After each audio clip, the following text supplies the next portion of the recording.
Hello, welcome back, my dear friends. Good morning.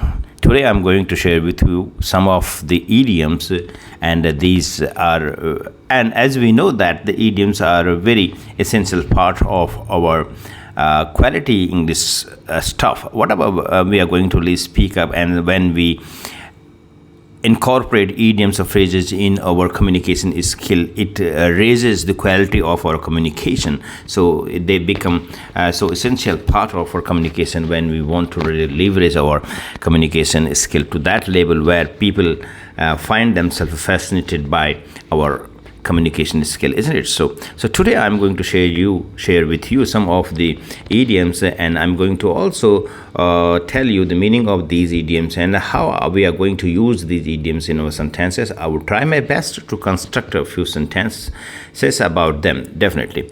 Number one is steal someone's thunder. Steal someone's thunder. That means taking credit for something one hasn't contributed to. So if suppose, for example, that someone else has really contributed, has taken so much of effort in achieving something, and the other person is trying to really take credit for that result, that is not good, isn't it? So that is bad on the part of the guy who is trying to really take credit. So he is trying to take credit for something that he hasn't contributed to. That means what he is doing, he is trying to steal someone's thunder. So don't try to steal someone's thunder, because this is not a good thing. This is not a moral thing. Okay. The second one is keep your chin up. Keep your chin up. That means stay positive. Yeah. Isn't it? So like this, you have to keep your chin up, stay positive. So this is such a trait or an essential character of in anybody's personality, that in the face of adversity one has to really stay positive if one really want to succeed in his field of activity, in his aspiration. So there are going to be many challenges on the path of one's aspiration, isn't it? So in the face of adversity, we have to really stay positive. That means we need to keep our chin up. So you should not be really losing hope. You should be keeping your chin up in the face of adversity. That means you need to really stay positive. The third is play it by ear. Play it by ear. That means go with the flow. That means you haven't really applied your mind about something. You are not analyzing the situation, and whatever you heard about the same thing, like so many other people are doing the same thing, and you heard from them that this thing really is doing good for others, and you also want to join them. That means you are playing it by ear. You have really heard about it doing a favor to many people, and you didn't think too much about it, whether it is true or not. You just wanted to go with the flow. That means you are playing it by ear, and you are not applying too much of a mind into calculating whether this would serve you a purpose or not, but you are trying to really go with the flow. That means you want to play it by ear. Okay. The elephant in the room. The elephant in the room, that means an obvious problem. Yeah. Sometimes what happens is that we work too hard about solving some problems, but we come to know that there is something that is a big problem already there, that then we call the elephant in the room. So we are perhaps unable to do something about that. So it is very obvious that the problem is there, very much there. So the elephant in the room, something that is a problem already there. So we can label it that the problem, the elephant in the room, isn't it? So pure gold doesn't fear the flame. Another one, pure gold doesn't fear the flame. That means that the truth, doesn't get scared about anything else.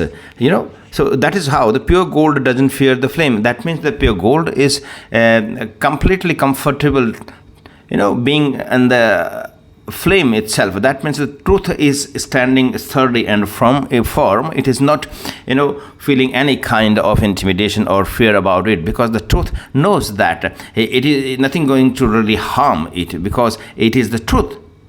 One is speaking the truth, so one doesn't fear about one stands one's ground. That means the pure gold does not fear the truth. You know.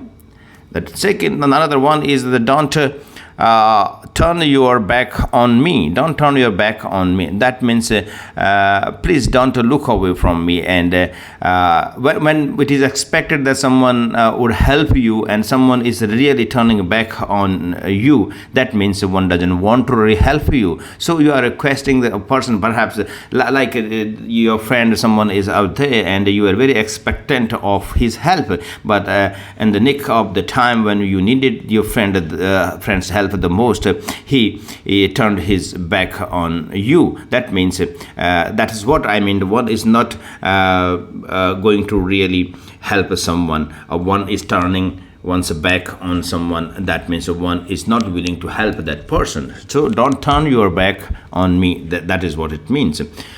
Another one is don't bottle up your feelings. That means you should be speaking out. You should be letting your whatever is just there inside you, and you always wanted to speak it out, but some way or the other way you found yourself incapable of really doing that, speaking up. So you're trying to really bottle up. I mean, you're just bottling up your feelings. You are unable to express them out. So you shouldn't be doing that, because you shouldn't keep things within you for such a long time, because they are going to really make your life stressful. So if you want to live our life in a stress-free manner, that we have to really vent out our views, whatever is there within us. We want to speak it up, but we are not finding this conducive or the suitable environment. But some way or the other way, we should try to vent them out. We shouldn't bottle up our feelings, because that they are going to really make us, feel so constricted, feel so much pressurized within us. So don't bottle up your feelings, speak them out. Then only the other person is going to know about what you are having in your mind. So shouldn't be bottling up your feelings.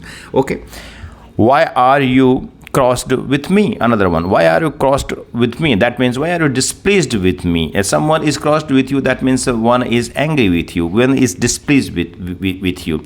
So you can really put this idiom in your sentence in a way that please don't be cross with me. Come on, we have been friends for such a long time, and just because of this small incident that didn't go down well between us, you can't really become crossed with me. Let's really make up, isn't it? So yeah, you are no pushover. That means you are not the person who has been taken for granted. I mean, you are no pushover. You are not a person who anyone can just don't care about, or one is taking for granted something. You have got your dignity, your identity, so you are not pushover. You have your own ways of asserting yourself, so you can't be just seen as a pushover. That means nobody can take you for granted. Okay, don't wreck my mind. That means don't wreck my mind. The sentence is quite obvious in its meaning, that don't try to really pester me. I mean, you are speaking something that is irritating me, primarily that is trying to really sound that's really sounding like basically that way, that this is an irritation to me. Please don't wreck my mind. Enough is enough. Okay, so I think for today these are enough, I think. And if you don't remember them, please go about the video again and again and practice constructing sentences in your own way, because that's how you're going to really exercise your mind about your communication skill. It's a good way of not only getting to know these idioms, but also trying to exercise your communication skill or practice, isn't it? Because that's how our mind really becomes far more active about how we are going to reuse these idioms in our sentences. So we become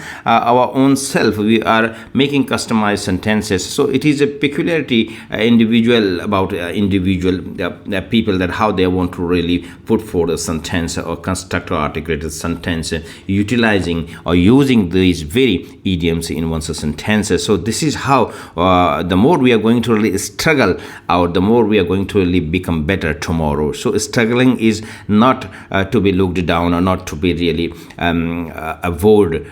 You have to be enjoying your journey of learning this art of communication. Thank you very much.